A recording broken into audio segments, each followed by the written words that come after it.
तव्हांखे अपडेट कयूं। सखर मां सिंध में बरसातुनि तबाही मचाए छॾी आहे। जेस्कम चेयरमैन सनान कुरैशी जो चवण त बरसात सबबि बेमुतासिर थियलनि जा अहंज वधी विया आहिनि। अवांखे अपडेट ॾेई रहिया आहियूं। मंशियात ख़िलाफ़ आवाज़ उथारण ते केस दाख़िल कया पिया वञनि। सिंध जे समूरियुनि पार्टियुनि खे हिकु प्लेटफॉर्म ते गॾु थियण जी ज़रूरत आहे। प्रिया कुमारी बाज़ियाब नाहे थी। शहीद जान मोहम्मद महर जा क़ातिल बि गिरफ़्तार नाहिनि थिया। अवांखे अपडेट ॾेई रहिया आहियूं। पिरियालो में जागीराड़ी सोलंगी धुरियुनि ॾांहुं मेड़ मिंथ काफ़िलो खणी वेंदासीं, सनान कुरैशी जो चवणु आहे।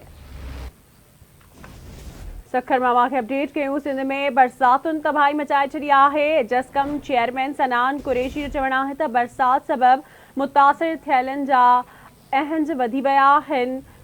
सनान कुरैशी जो चवणु आहे त मंशियात ख़िलाफ़ आवाज़ उथारण ते केस दाख़िल कया पिया वञनि। सिंध जे समूरियुनि पार्टियुनि खे हिकु प्लेटफॉर्म ते गॾु थियण जी ज़रूरत आहे। अवांखे अपडेट कयूं पिया। प्रिया कुमारी बाज़ियाब नाहे थी। शहीद जान मोहम्मद महर जा क़ातिल बि गिरफ़्तार नाहिनि थिया। पिरियालो में जागीराणी सोलंगी धुरियुनि ॾांहुं मेड़ मिंथ काफ़िलो खणी वेंदासीं। ख़बर अवां सां शेयर कंदासीं। सिंध में बरसातुनि तबाही मचाए छॾी आहे। जेस्कम चेयरमैन सनान कुरैशी जो चवणु आहे त बरसात सबबि मुतासिर थियलनि जा अहंज वधी विया आहिनि। मंशियात ख़िलाफ़ आवाज़ उथारण ते केस दाख़िल कया पिया वञनि। सिंध जे समूरियुनि पार्टियुनि खे हिकु प्लेटफॉर्म ते गॾु थियण जी ज़रूरत आहे। अवांखे अपडेट ॾेई रहिया आहियूं। प्रिया कुमारी बाज़ियाब नाहे थी। शहीद जान मोहम्मद महर जा क़ातिल बि गिरफ़्तार नाहिनि थिया। तफ़सील मालूम कंदासीं शाहिद चन्ना खां। शाहिद, अपडेट कजो, कहिड़ा तफ़सील आहिनि?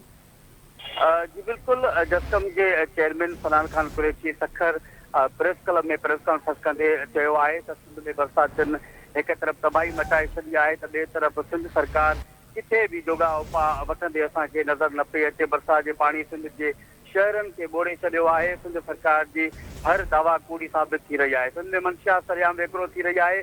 नौजवान नसल मंशियात वापराए रहिया आहिनि। हिन ॿुधायो त सखर में इजलास खां पोइ असांजे कारकुननि खे घर वेंदे गिरफ़्तार कियो वियो। बशीर खान कुरैशी जी राह ते हली रहिया आहियूं, जे क़ौम लाइ पंहिंजी जान जो नज़रानो ॾेई छॾियो।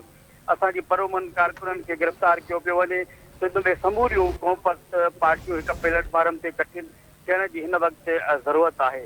हुन चयो आहे त प्रिया कुमारी खे एतिरो वक़्तु गुज़री वियो आहे, पर हिन वक़्त ताईं सिंध पुलिस प्रिया कुमारी खे बाज़ियाब करण में मुकमल तौर ते नाकाम थी आहे। जॾहिं त शहीद जान मोहम्मद महर जा क़ातिल बि हिन वक़्त ताईं साल मुकमल थी वियो, पर गिरफ़्तार न थी सघिया। पुलिस नाकाम थी चुकी आहे। सिंध धाड़ेलनि जे हवाले कई वई आहे। 2022 वारी बरसात ऐं ॿोॾ खां जेके मुतासिर थियल आहिनि अवाम, उन्हनि खे हिन वक़्त ताईं को रिलीफ न मिलियो आहे। त सिंध में हिकु दफ़ो ॿीहर बरसातुनि जो सिलसिलो जारी आहे। सिंध जा माण्हू बेयारो मददगार वेठल आहिनि। जी महिरबानी अवां जी।